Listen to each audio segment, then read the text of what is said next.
आज की इस वीडियो में हम करने जा रहे हैं ट्रांसपोर्टेशन प्रॉब्लम। तो ट्रांसपोर्टेशन प्रॉब्लम आखिर है क्या, पहले वो समझते हैं।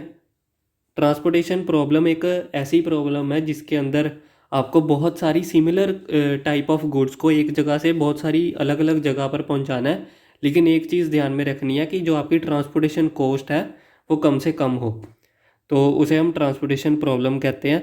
अब ट्रांसपोर्टेशन प्रॉब्लम का को क्वेश्चन शुरू करने से पहले अब आप मुझे एक बात बताओ, जैसे एक एग्जांपल से समझते हैं कि मान लो यहाँ पे एक बस है। मान लो ये एक बस है, इसके अंदर आपके पास 40 सीट्स हैं, इसके अंदर 40 सीट्स हैं, और यहाँ पे जो लोग हैं, जो पैसेंजर्स हैं बस में बैठ कर जाने वाले, वो 45 है। 45 पैसेंजर्स हैं, लेकिन यहाँ पे 40 सीट्स हैं। तो अब आप मुझे एक बात बताओ कि 45 में से कितने लोग या इस बस में बैठकर जाएंगे। अब आप कहोगे कि जी 40 सीट्स हैं तो 40 लोग तो बैठ ही जाएंगे, बाकी के 5 खड़े होकर चले जाएंगे लेकिन हमें किसी को खड़ा नहीं रखना, हमें सभी पैसेंजर्स को बैठा कर लेके जाना है। तो कितने लोग बैठकर जा पाएंगे? 40 सीट्स है तो 40 लोग ही बैठकर जा पाएंगे। ठीक है, अब इसी का मान लो उल्टा कर देते हैं। मान लो यहाँ पे आपके पास पैसेंजर्स 30 होते, लेकिन सीट्स आपके पास चलो 40 ही हैं। सीट्स आपके पास 40 हैं, लेकिन लोग जो जाने वाले हैं वो 30 हैं। तो 30 के 30 लोग इस बस में बैठकर चले जाएंगे ना। तो मेरे समझाने का मतलब क्या हुआ कि जो भी चीज़ कम होगी हम उस हिसाब से एडजस्ट करेंगे।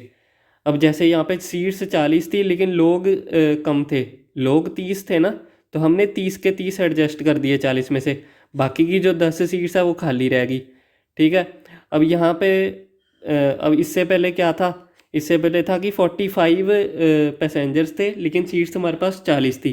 तो 45 में से 40 पैसेंजर्स बैठ के और बस चली गई। बाकी के जो 5 बच के वो क्या करेंगे? बाकी के जो 5 बच गए वो या तो दूसरी बस का इंतज़ार कर लेंगे, ठीक है, या तो अपने आप अपने हिसाब से चले जाएंगे। तो मेरे क्वेश्चन समझाने का मतलब ये समझाने का मतलब क्या हुआ कि जो भी चीज़ कम होगी हम हमेशा उस हिसाब से एडजस्ट करेंगे। तो ट्रांसपोर्टेशन प्रॉब्लम सॉल्व करने के हमारे पास 3 मेथड होते हैं। पहला मेथड है नॉर्थ वेस्ट कॉर्नर मेथड, जिसको हम NWCM मेथड भी कहते हैं। पहला मेथड ये। दूसरा method lowest cost entry method, जिसको कि हम LCM भी कहते हैं, या फिर इसका दूसरा नाम है मैट्रिक्स मिनिमा मेथड। तीसरा और सबसे इम्पॉर्टेंट मेथड है वोगल्स अप्रोक्सीमेशन मेथड। वोगल्स अप्रोक्सीमेशन मेथड सबसे ज़्यादा इम्पॉर्टेंट है, जिसको हम वैम कहते हैं। ज़्यादातर इसी का क्वेश्चन आता है। तो आज की इस वीडियो में हम सिर्फ ये 2 मेथड करेंगे। अगली वीडियो में हम वैम मेथड के हिसाब से क्वेश्चन सॉल्व करना सीखेंगे। तो सबसे पहले नॉर्थ वेस्ट कॉर्नर मेथड क्या कहता है। अब मान लो अब छोटे होते आपने छोटी क्लासेस में सीखा था कि कंपस की साइड्स कैसे पता लगती है। कंपस की साइड्स कैसे पता लगती है? सबसे ऊपर क्या होता है? नॉर्थ, नीचे होता है साउथ, राइट में होता है ईस्ट और लेफ्ट में होता है वेस्ट। बस आपको ये चीज़ ध्यान में रखनी है। जो मेथड का नाम है उसी हिसाब से हमने क्वेश्चन सॉल्व करना है। मेथड का नाम क्या है? नॉर्थ वेस्ट कॉर्नर मेथड, यानी कि ये हो गया नॉर्थ और ये हो गया वेस्ट। यानी नॉर्थ वेस्ट कॉर्नर मेथड के हिसाब से नॉर्थ वेस्ट में जो भी वैल्यू होगी हमें सबसे पहले उसको एलोकेट करना है। अब असाइनमेंट चैप्टर हमने किया था, असाइनमेंट में हम असाइन करते थे, ट्रांसपोर्टेशन में हम एलोकेट करेंगे। एलोकेट कैसे करेंगे वो क्वेश्चन करते करते आपको समझ आ जाएगा कि एलोकेशन का मतलब आखिर है क्या। जैसे पिछले एग्जांपल में मैंने आपको समझाया कि यहाँ पे सीट है 40 सीट्स हैं, लेकिन लोग जो बैठने वाले हैं वो 45 थे, लेकिन 45 में से कितने लोग बैठे? 40 ही बैठे ना, 40 पैसेंजर्स बैठे ना। तो हमने इस बस में कितने एलोकेट कर दिए? 40। तो उसे हम एलोकेशन कहते हैं। तो नॉर्थ वेस्ट कॉर्नर मेथड के हिसाब से क्वेश्चन सॉल्व करना है। कैसे करेंगे? इस पूरे टेबल में हम देखना है, हमने ये वाला पूरा टेबल ध्यान में रखना है। इस पूरे टेबल में सारा क्वेश्चन सॉल्व होगा। ठीक है, ये वाला, ये जो अंदर टेबल है इसके अंदर आपको देखना है कि नॉर्थ वेस्ट में कौन सी वैल्यू है। इस पूरे टेबल में नॉर्थ वेस्ट में कौन सी वैल्यू है। नॉर्थ क्या था सबसे ऊपर और वेस्ट क्या था लेफ्ट में। तो सबसे ऊपर और लेफ्ट में कौन सी वैल्यू है, 19 ही है ना। सबसे ऊपर लेफ्ट में 19 वैल्यू है, तो हम इसको इस जगह पर एलोकेट करेंगे। अब क्वेश्चन में आपको दो चीज़ें दी होंगी, एक होती है कैपेसिटी और एक होती है रिक्वायरमेंट। कैपेसिटी को हम सप्लाई भी कह देते हैं और रिक्वायरमेंट को हम डिमांड भी कह देते हैं। अब जो मैंने आपको क्वेश्चन में पीछे एग्जांपल में बताया कि जो भी चीज़ कम होगी हम उस हिसाब से एडजस्ट करेंगे। अगर मान लो सप्लाई कम है, डिमांड ज़्यादा है, तो हम सप्लाई के हिसाब से सॉल्व करते हैं। और अगर डिमांड कम है, सप्लाई ज़्यादा है, तो हम डिमांड के हिसाब से सॉल्व करेंगे। अब क्वेश्चन सॉल्व करते हैं, धीरे धीरे आपको समझ आ जाएगा कि करना क्या है। अब ये तो डिमांड है और ये सप्लाई है। नॉर्थ वेस्ट में कौन सी बनती है वैल्यू, ये 19। तो 19 की जगह पे हम एलोकेट करेंगे। डिमांड कितनी 5 और सप्लाई कितनी है 7। डिमांड 5 है और सप्लाई 7 है। डिमांड कम है ना, सप्लाई से कम है ना डिमांड, तो यहाँ पे हम 5 का 5 एलोकेट कर देंगे और ये कट जाएगा, ये पूरी लाइन कट जाएगी। अगर डिमांड आपकी पूरी पूरी हो रही है एलोकेट, तो डिमांड काट के ऊपर पूरा कॉलम कट जाएगा। और अगर आपकी सप्लाई एलोकेट पूरी हो रही है तो सप्लाई काट के पूरी रो कट जाएगी। अब यहाँ पे हमने 5 एलोकेट कर दिया। अब क्वेश्चन ऐसे समझो ना, जैसे ये मान लो सीट्स हैं, ये मान लो सीट्स हैं और ये पैसेंजर्स है जो कि बस में जाने वाला है। ये सारी बस है, ये समझ लो ये सारी बसेस है। अब इस बस में नॉर्थ वेस्ट कॉर्नर मेथड के हिसाब से इस बस को हमने चुनना था, ये वाली बस हमने चूज़ करनी थी।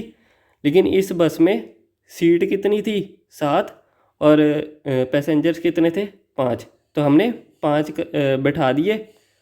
ठीक है, 5 के 5 लोग बैठ गए, बाकी सीट्स कितनी खाली रहेगी 2। ठीक है, बाकी सीट्स कितनी खाली रहेगी 2। और ये वाली बस, ये वाली पूरी लाइन कट जाएगी फिर। ठीक है, ये वाली बस तो चलेगी, तो ये डिमांड जब कट गई तो ये पूरी लाइन कट जाएगी, पूरा कॉलम कट जाएगा।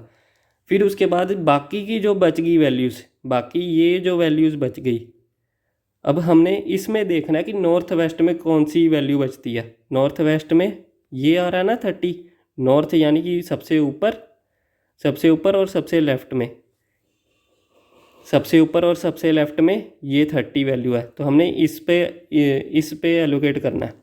अब इसके हिसाब से सप्लाई कितनी है 2, डिमांड कितनी है 8, 2 कम है ना, तो यहाँ पे 2 सप्लाई की पूरी सप्लाई एडजस्ट हो जाएगी और यहाँ पे डिमांड कितनी रहेगी 6।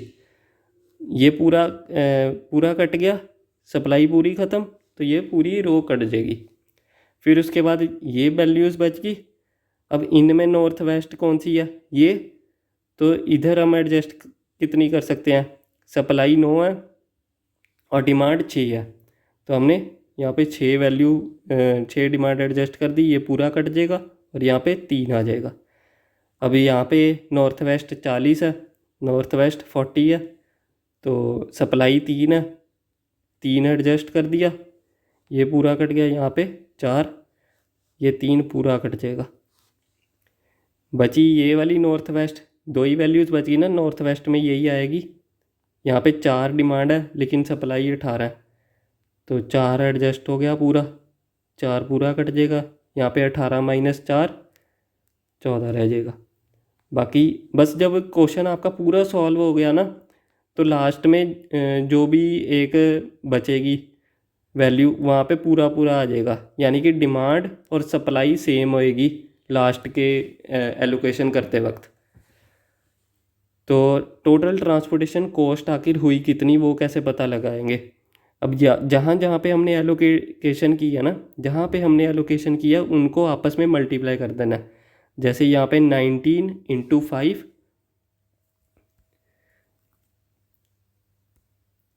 यहाँ पे हम निकालते हैं टोटल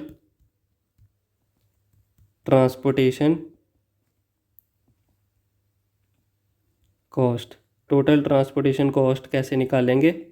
19 इंटू 5 प्लस उसके बाद 30 इंटू 2, 30 इंटू 2, फिर उसके बाद 30 इंटू 6, फिर उसके बाद 40 into 3, 30 into 6 plus 40 into 3 plus 70 into 4, 20 into 14, 70 into 4 plus 20 multiply by 14। इन सब का टोटल करेंगे, हमारे पास आंसर आ जाएगा 19 into 5 95 plus 60 plus 180 plus 120 plus 280 plus 280। ठीक है, इन सब का टोटल करके हमारे पास आंसर आ जाएगा 95 plus 60 plus 180 plus 120 plus 280 plus 280, 1015 answer आ रहा। हाँ, 1015 आपका आंसर आ गया। ठीक है, तो नॉर्थ वेस्ट कॉर्नर मेथड के हिसाब से हमने इस तरह क्वेश्चन सॉल्व करना है। एक बार दोबारा बता देता हूँ। सबसे पहले ये इसको हम डिमांड बोलते हैं, इसको हम सप्लाई बोलते हैं। हमेशा ये चीज़ ध्यान में रखनी है, जो भी चीज़ कम होगी हमने क्वेश्चन उसी हिसाब से सॉल्व करना है। अगर डिमांड कम है तो डिमांड पूरी एडजस्ट हो जाएगी, अगर सप्लाई कम है तो सप्लाई पूरी एडजस्ट हो जाएगी। अब क्वेश्चन सॉल्व करने लगे, ये वाला जो भी जितनी भी एलोकेशन होगी वो सारी इस टेबल में होगी, ये ऊपर वाले टेबल में होगी, ये सारी एलोकेशन इसी टेबल में होगी। अब मेथड है नॉर्थ वेस्ट कॉर्नर मेथड के हिसाब से सॉल्व करना है। नॉर्थ वेस्ट यानी नॉर्थ होता है सबसे ऊपर वाला और वेस्ट होता है इधर वाला, इधर नॉर्थ होता है उधर इधर वेस्ट होता है। तो ये नॉर्थ ऊपर और वेस्ट ये, तो यानी कि 19 पे हमने एलोकेशन करनी है। डिमांड कितनी थी हमारे पास 5 और सप्लाई कितनी थी 7, तो हमने 5 की 5 वैल्यू इसमें डाल दी। ठीक है, तो ये 5 कट जाएगा, ये 5 जब डिमांड पूरी ख़त्म होगी तो ये रो भी ये कॉलम भी ख़त्म हो जाएगा। तो इसमें से 7 में से 5 कट गया, बचा कितना 2। ठीक है, फिर उसके बाद 30 था, 30 के ऊपर हमने एडजस्टमेंट करनी है, मतलब 30 पे एलोकेशन करनी है नॉर्थ वेस्ट के हिसाब से। 30 आ रही थी ना हमारी वैल्यू, तो 30 पे हमने एलोकेशन कर दी 2, यहाँ पे 2 बच रही थी और यहाँ पे 8 थी, तो हमने 2 पूरी एडजस्ट करके ये काट दिया और फिर 8 में से 2 किया 6 आ जाएगा। तो इस तरह से पूरा का पूरा क्वेश्चन सॉल्व करके हमने लास्ट में टोटल ट्रांसपोर्टेशन कॉस्ट निकालनी है। टोटल ट्रांसपोर्टेशन कॉस्ट कैसे आएगी? जहाँ जहाँ पे एलोकेशन किया उनको आपस में मल्टीप्लाई कर देना है। जैसे 19 इंटू 5 30, 30 इंटू 2 30 इंटू 6 40 इंटू 3, और इनको आपस में प्लस करके आपके पास आंसर आ जाएगा। ये आपका टोटल ट्रांसपोर्टेशन कॉस्ट आ गई। अब नेक्स्ट हम करते हैं लीस्ट कॉस्ट एंट्री मेथड के हिसाब से, यानी कि LCM मेथड के हिसाब से क्वेश्चन कैसे सॉल्व करना है वो देखते हैं।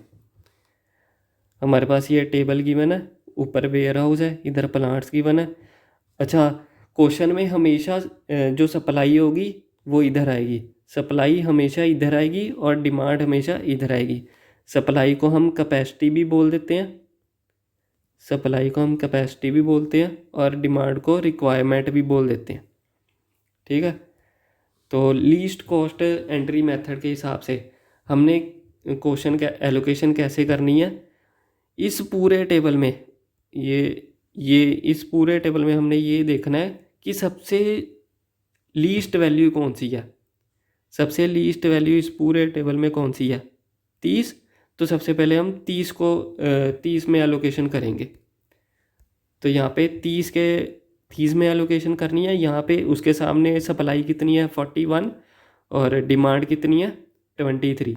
डिमांड कम है तो पूरी की पूरी डिमांड आ जाएगी 23 की 23 यहाँ पे आ गई, ये कॉलम कट गया और सप्लाई में से डिमांड माइनस हो जाएगी। 41 में से 23 गए 18, ठीक है। अब बाकी जो वैल्यूज़ बच रही हैं उनमें से देखो कि सबसे लीस्ट वैल्यू कौन सी है। बाकी की वैल्यूज़ में से सबसे लीस्ट वैल्यू है 50, यहाँ पे भी 50 है लेकिन यहाँ पे भी 50 है। अब पता कैसे चलेगा कि इधर एलोकेशन करनी है कि भाई इधर एलोकेशन करनी है। अब आप कहोगे कि चाहे यहाँ कर दो चाहे यहाँ कर दो, अपनी मर्जी से ही जितना मर्जी कर दो, लेकिन अपनी मर्जी से नहीं करना। अब ध्यान से देखो, अगर हम इधर एलोकेशन करते हैं तो हम कितनी वैल्यू को एडजस्ट कर पाएंगे, कितनी डिमांड या सप्लाई को एडजस्ट कर पाएंगे। इसके सामने सप्लाई कितनी रह गई थी 18 और इसके सामने डिमांड कितनी है 13। अगर हम इसके अंदर एलोकेशन करते हैं तो हम 13 कर पाएंगे, और अगर हम इसके अंदर एलोकेशन करते हैं, यहाँ पे सप्लाई 4 है और डिमांड 22 है, तो यहाँ पे तो सिर्फ 4 ही एडजस्ट हो पाएगा।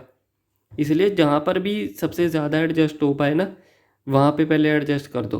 अगर आपकी दोनों जगह सेम वैल्यूज़ आ गई तो जहाँ पर सबसे ज़्यादा एडजस्टमेंट आप कर पा रहे हो वहाँ पे कर दो, ठीक है। तो यहाँ पे हम 13 कर सकते हैं, यहाँ पे 13 आ जाएगा, ये कट गया, ये पूरी रो कट जाएगी, 18 में से 13 गए, बचे 5, ठीक है। फिर उसके बाद बाकी की यहाँ पे 3 वैल्यूज़ बच गई। इन 3 वैल्यूज़ में से सबसे लीस्ट वैल्यू कौन सी रहेगी 50। अब यहाँ पे तो 4 ही एडजस्ट हो पाएगा, तो 4 ही कर दो यहाँ पे, ये 4 कट गया, यहाँ पे आ जाएगा 18। अब इन दोनों में से कौन सी लीस्ट है 170। 170 में कितना ऊपर है, यहाँ पे 13 है, यहाँ पे 18 है, तो 13 कम है, तो 13 यहाँ पे एडजस्ट कर दिया, ये कट गई और यहाँ पे आ गया 5। लास्ट में जो एक एलोकेशन बच जाएगी उनमें सप्लाई और डिमांड हमेशा सेम ही आएगी। तो इससे मतलब आपको पता लग जाएगा कि आपने क्वेश्चन थोड़ा ठीक ही किया, ठीक है, थोड़ा मतलब पूरे ठीक है। अगर लास्ट में सप्लाई और डिमांड सेम ही बच रही है और एलोकेशन देने के लिए भी सिर्फ एक ही जगह है, तो इसका मतलब आपका क्वेश्चन पूरा ठीक है। तो अब इस केस में टोटल ट्रांसपोर्टेशन कॉस्ट कितनी आ जाएगी 50 × 13। टोटल ट्रांसपोर्टेशन कॉस्ट यहीं पे निकाल देता हूँ मैं, 50 × 13 प्लस 30 × 23 प्लस 220 × 5 प्लस 170 × 13 प्लस 50 × 4, ठीक है। इन सब का टोटल करोगे आपका आंसर आ जाएगा, निकाल ही देते। 50 × 13 होता है 650, यहाँ पे आ गया 650, 23 × 3 690, ये आ गया 690, ये आपका आ जाएगा 1100, यहाँ पे 13 × 170 आ जाएगा 2210 और ये आ जाएगा 200। इन सब का टोटल कितना हुआ 200, 2210, 1100 प्लस 690 प्लस 650, ये आपका आ गया 4850। 4850 आपका आंसर है, ठीक है। तो लीस्ट कॉस्ट मेथड में हमने सिर्फ यही देखना है कि पूरे टेबल में जो लीस्ट वैल्यू है उस हिसाब से हमने एलोकेशन करनी है। तो आई होप आपको समझ आया होगा कि नॉर्थ वेस्ट और लीस्ट कॉस्ट एंट्री के हिसाब से क्वेश्चन कैसे सॉल्व करना है। तो आज की इस वीडियो में इतना ही, मिलते हैं अगली वीडियो में, बाय।